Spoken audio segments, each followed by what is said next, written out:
Qizim, yaxshimisan? Yaxshi. Ada, men sizni sog'inib ketdim.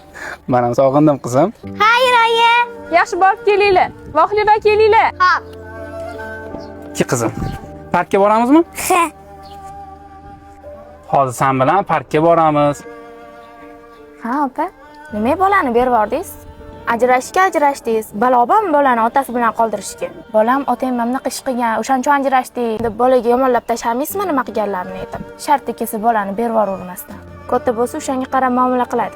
Erim men bilan ajrashdi degani bolasini tashlab ketdi degani emas. Biz bir-birimiz bilan kelisha olmadik degani, bolamga otasini yomonlashim kerak degani emas. Shu bola shu insondan tug'ilgan. Otasini yomonlab, unga nisbatan bolamda nafrat uyg'otishga hayo qilaman seni. Bola faqat meniki emas. Men kelisha olmadim. Ajrashdik. Buni bolam biladi. Lekin hech qachon bolamga otasini yomonlamayman. Aksincha, otasi haqida maqtab gapiraman. Otasini yaxshi inson deb ta'riflayman. Men otangga arzimadim deb qo'ya qolaman. Hozir bolani otasidan ajratib, yarim ko'ngil qilib o'stirgandan ko'ra, otasi haqida yaxshi gaplar eshitib, faxrlanib katta bo'lgani yaxshi.